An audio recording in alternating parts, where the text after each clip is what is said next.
Okay, hello. This lesson is on section 2.7, combining functions, and we are going to look at adding and subtracting two functions together. So given two functions f and g, the sum f plus g is defined as, if you see this notation, you have to memorize it, parentheses f plus g of x means f of x plus g of x.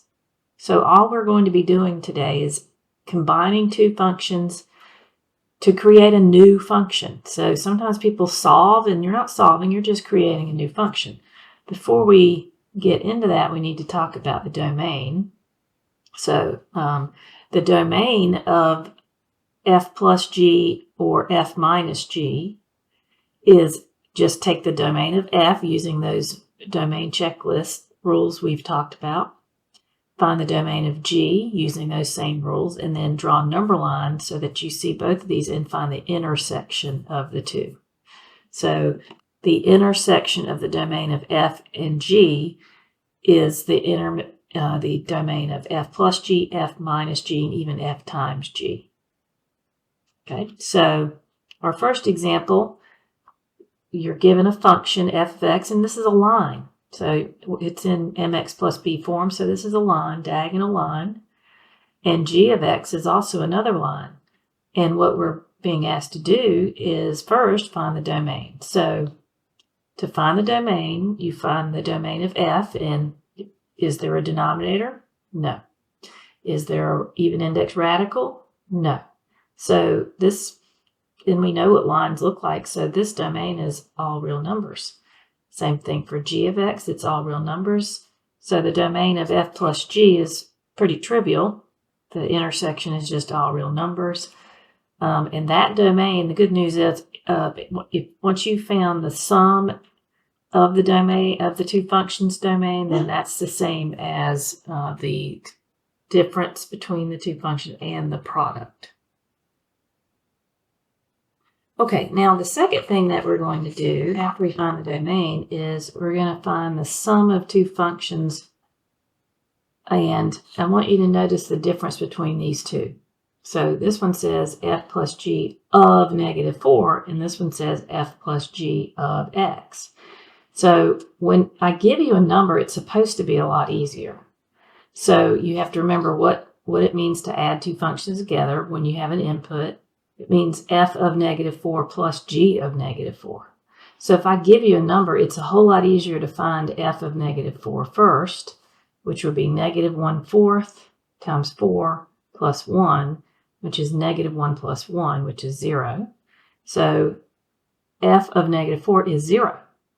Put the plus down and then find g of -4, which would be 1/2 times -4 minus 1, which is -2 minus 1. Those are both negative, so you add those and keep the sign negative, so that's -3.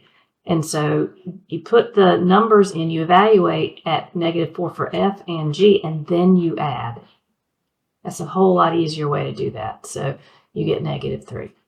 So don't take that for granted. If I give you a number, I'm trying to make it easier on you. And you don't have to find the domain if I give you just a number, because clearly the input -4 is going to be okay in this context. All right, f plus g of x, on the other hand, that still means f of x plus g of x. Now we're creating a new function. So the new function that we create, you're going to have to actually substitute f of x is equal to -1/4 x plus 1 plus g of x, which is 1/2 x minus 1, and then that's our new function. And the only thing left to do is to add like terms. So my -1/4 plus 1/2, you can use a calculator, and I would prefer a fraction, so I'm going to hit the little squiggle, and that's 1/4 x. And then 1 plus a -1 is 0. So my new function, you can even give it a new name if you want. F plus g of x, we could call it k of x. And I'm doing that because a lot of times people will just randomly set this equal to 0 and solve for x. Well, you're not solving. You can't just set it equal to 0. It's not an equation. It's a new function.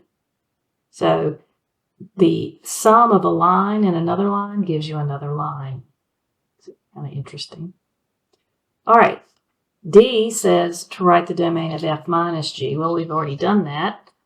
And we know it's negative infinity to infinity. All right, now you might want to pause and try. I like when you do that because if you're going to make an error, we can catch the error. But anyway, you're given a number. So it's going to be better to find f of 3 and g of 3 and then subtract. So f of 3 this time would be negative 1/4 times 3 plus 1, which is, I can use my calculator for that, negative 1/4 times 3, that's 3/4 plus 1, that's negative 3/4 plus 4/4 should give you 1/4. We let the calculator do it. And then g of 3 would be 1/2 times 3 plus 1, which is 1.5 plus 1, that's 2.5s or 5/2. Okay, so when I give you a number, the easier way to do this is to find f of 3 and g of 3 and then subtract. So f of 3 is 1/4 minus g of 3, which is 5/2. And that is going to be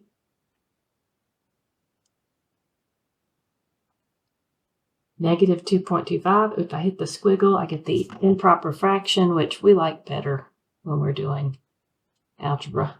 So negative 9/4. But this one's going to be different. You might want to pause the video and try that. I'm worried about that minus and how you handle that. So this one says f minus g of x. So you're going to have to create a new function. Well, we know that's f of x minus that g of x. So if I substitute in, and I like to use parentheses so I can catch if there's anything that needs to be distributed. And if you paused it, check and see if you get this right.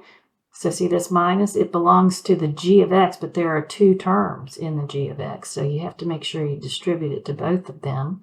So that's negative 1/4 x plus 1 plus a negative 1/2 x plus, so I'm changing that to a plus and negative. I'm changing the signs is what I'm doing. Plus 1. So this 1/2 x became a negative 1/2 x, and that minus 1 became a plus 1 because you distributed the negative. All right, and we can use the calculator to add like terms. I'm just modeling that for you. If you're good with the fractions, you don't have to use a calculator, but it'll do it for you. So that's negative 3/4 x plus 2. Now what do? I'm just testing you. You don't do anything. That's the new function. So it kind of looks like it needs more if you want to give it a new name, just to help reinforce the fact that all we're doing is we're creating a new function. All right, here's a new set of functions. This time we have f of x equals x squared plus 1, and g of x is the square root of x minus 2. All right, so we want to find the domain of f plus g and f minus g and even f times g. And again, we've got to go through the how do you find the domain when you're adding, subtracting, multiplying functions. Well, you find the domain of f. F, is there a denominator? No. Is there a radical? No. In fact, we know what that looks like. That's a parabola. That's a domain of all real numbers. Then look at domain of g. Is there a denominator? No. Is there an even index radical? Yes. So what's under the radical? The expression under the radical has to be greater than or equal to 0, so x is greater than or equal to 2. So if you need to, you can draw a number line and draw the intersection. So here's 2. This is pretty trivial, but all real numbers would be everything. And x is greater than or equal to 2 would be just from 2 to the right. And so the intersection of those two is just, where do they both solutions? Well, from 2 to the right. So this domain of f plus g, f minus g, and f times g is bracket 2 to infinity. All right, now we're asked to compute f plus g and f minus g. Notice how there's no x, and there's no number, so we are going to, it's understood that we want to find f plus g of x, which is f of x plus g of x. So when you don't have a number, you're creating a new function. So f of x is x squared plus 1 plus g of x is square root of x minus 2. And that's it. There's no like terms, so we can call it a new function if you want. That's it. And I don't even know what that looks like. You could graph that on Desmos and see what it looks like. But I know it has a domain of bracket 2 to infinity.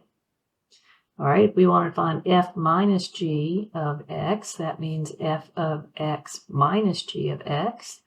So again, f of x is x squared plus 1 minus square root of x minus 2. And again, there are no like terms, so that is our new function. Combining function doesn't mean we're solving for x. It means we're just creating new functions. All right, so we've done addition and we've done subtraction. Pause the video and see if you can get all of these right before we move on.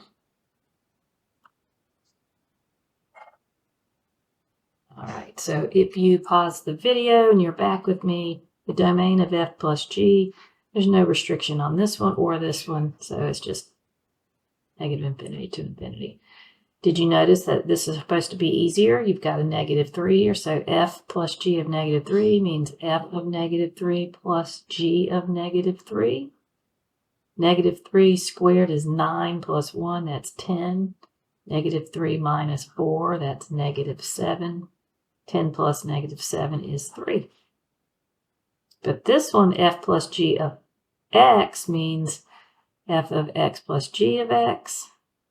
So f of x is x squared plus 1 plus g of x, x minus 4. I like to use parentheses, and I'm doing this for a different reason this time. Sometimes people misremember that if you've got parentheses, you're supposed to multiply, but you're not multiplying, you're adding.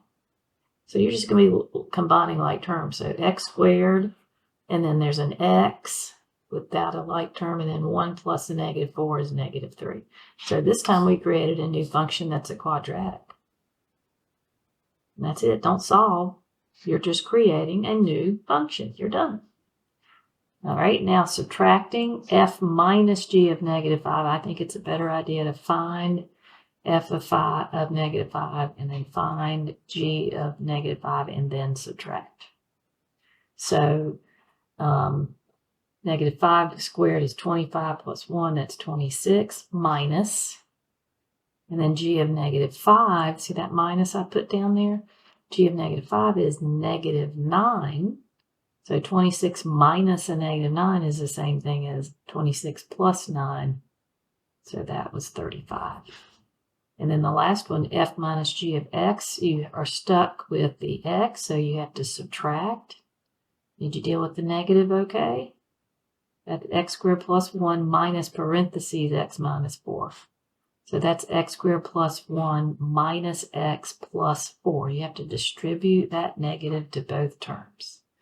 So that's x squared minus x plus 5. That's the new function. So if you want to have a function notation over here to just remind yourself, don't set it equal to 0 and start solving. No, when you see this, you're going to get stuck with just another function. All right, let's move to multiplication. Multiplication, same deal. If you have FG together and there's no plus sign, it's understood to be multiplication. So f times g of x means f of x times g of x. The domain is the same thing. You find the domain of f, you find the domain of g, and then you find the intersection between the two.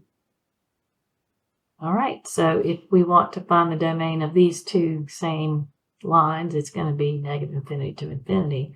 But this time finding f times g, you don't have a number, so it's understood to be of x. You're going to have to multiply f of x times g of x. So parentheses will be needed. They're not optional now. So parentheses negative 1/4 x plus 1 times 1/2 x minus 1. So now it's multiplication, and now you're going to have to FOIL that out. So negative 1/4 x times 1/2 is negative 1/8 x squared. When you're multiplying fractions, you just multiply numerator to numerator and denominator to denominator. Denominator, negative 1/4 x times negative 1 is positive 1/4 x. 1 times 1/2 x is 1/2 x. 1 times negative 1 is negative 1. So negative 1/8 x squared plus, you can put that in the calculator. I'm going to do it in my head. That's 3/4 x, then minus 1. So that's the new function we're creating. All right. Same thing here. You might want to pause it and try these. All of these are very similar until we get to the bottom. I would pause it and try these. When you come back, I'll have them all done. Okay, so the first one, the domain is negative infinity to infinity. F times g of x was x squared minus 2x minus 3 when you finished it all out. And then example 6a, negative infinity to infinity. F times g, FOIL that all out. Your new function is x cubed minus 4x squared plus x minus 4.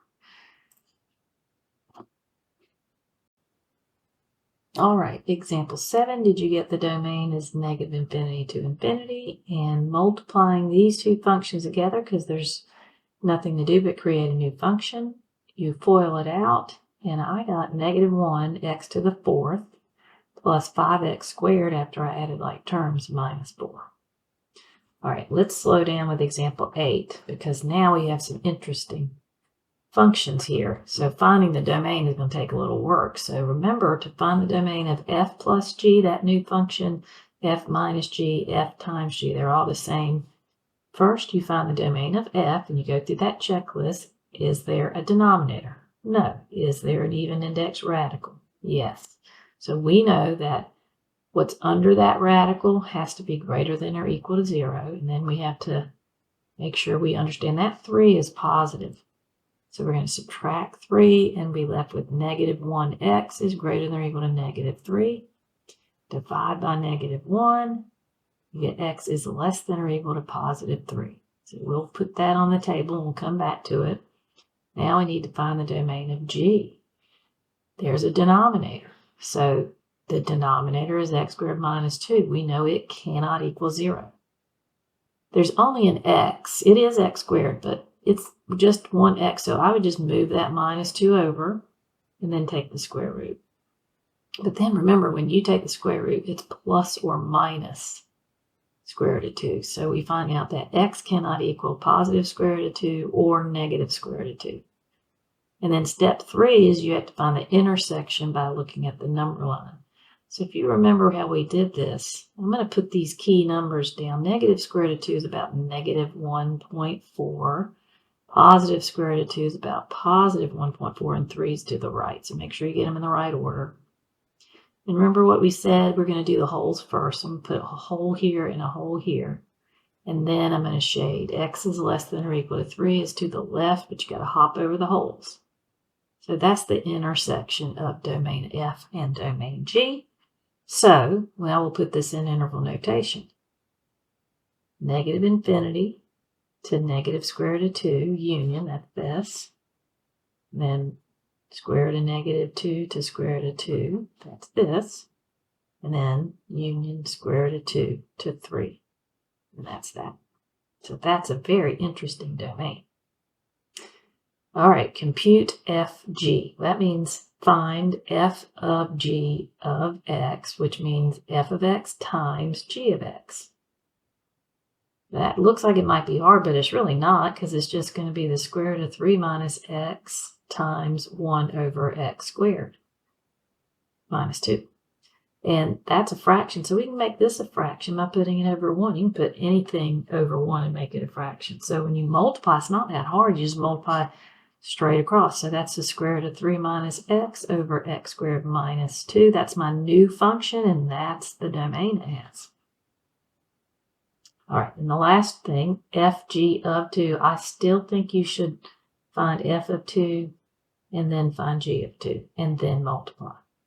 So f of 2 is 2 squared minus 1, which is 4 minus 1 is 3, times g of 2. Oh, I did the wrong function. Let's go back. I'm sorry, it's right here. All right, f of 2 is square root of 3 minus 2, which is 1, times 1 over 2 squared minus 2, which is 1 half. And so 1 times 1 half is 1 half. Let's check it. Let's see if we get the same thing here. This is the newly created f times g of x function. So if I want to evaluate that at 2, I could just do the multiplication first and then plug it in. So that would be square root of 1 is 1 over 2. But I don't recommend you do that. I recommend that if I give you a number, you go ahead and find f of 2, then find g of 2, and then multiply after you've gotten numbers. But it does check out. Okay, the last operation, you might be wondering why we waited. You can divide two functions, but it gets a little bit more complicated because when you divide two functions, you create a denominator. So we have an extra issue with the domain. So to find the domain of the quotient, you have to find the domain of f, that's not different. Find the domain of g, that's not different. And find the intersection, but you also have to see that denominator you created. Remember, the denominator, which is g of x in this case, cannot equal 0. So you have to do 3 things when you're finding the domain of a quotient. All right, so if we did the example here, find f over g and the domain, right? So it's a good idea to go ahead and find the function first, but if it doesn't ask you to find f over g, you don't have to find it. But in this case, it says to do both. So I'm going to find f over g of x because there's no number given. So that's x squared plus 2x over x squared. Now, I like to do this one. If I was in the class, I'd give you a chance to simplify that. You might be wanting to simplify, and I would ask the class, can you just cancel those out? And the answer is no, and then I'd make a big deal about it. You cannot. That's a grouping symbol. So addition in algebra is actually more like glue than multiplication. These two have to be added before you could ever divide just that. And that x squared belongs to both of them, so you can't cross those out. So that's it. That's all you can do for that one. Unless we go a little further, we can factor out an x.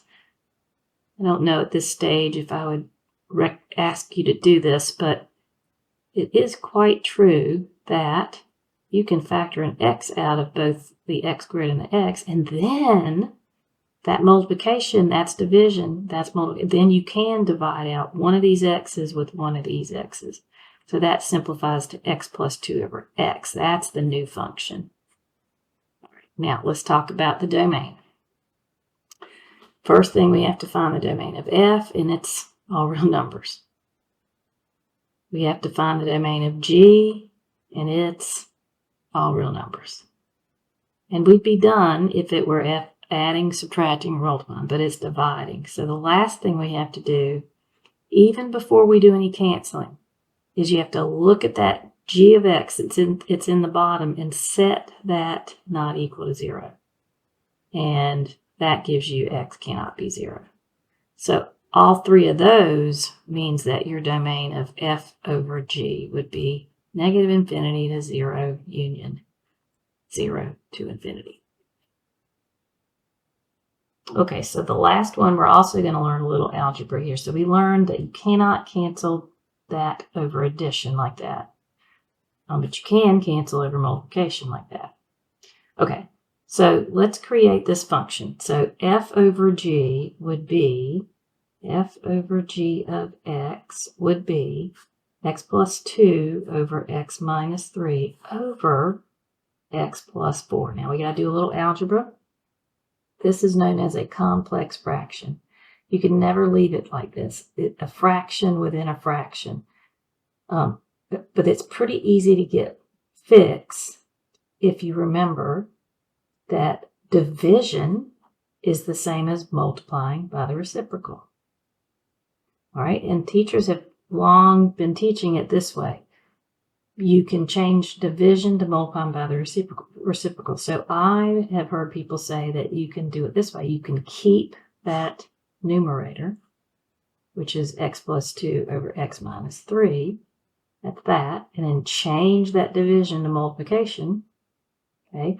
And then just like before, we can make that a fraction, x plus 4 over 1. So we can flip that, and it becomes 1 over x plus 4. So keep, change, flip is how you get rid of a complex fraction. All right, now we can simplify. We can just multiply straight across. That's x plus 2 over x minus 3 times x plus 4, and you can leave that factored. All right, so that's your new function. Don't try to solve it. That's the new function. All right, now let's do the domain. If you just follow the rules, you can do it. So the domain of f, look at that. It has a denominator. So x cannot be 3. The domain of g, that's not in the denominator. That's all real numbers. So that's not going to be anything that's going to be in the domain. But remember, with dividing, there's this third rule. You have to set the denominator, which is g of x, not equal to 0. So x plus 4, because that's what g of x is, can't be negative 4. In this case, nothing cancels. But even if something were to cancel, like if this was x minus 3 and that canceled, you'd still have this and this. Even if the 3 were to cancel, it still would be in the domain. So be careful about that. All right, so that means that our domain would be negative infinity to negative 4 union, you might want to do the number line. Here's negative 4, here's negative 3. They show up as wholes. There are 3 parts to the interval. So negative infinity and negative 4 union negative 4 to 3 union 3 to infinity. Okay, now that's it for the lesson. You have lots to practice, so I would practice all of these, and I'm sure I've got the key posted somewhere.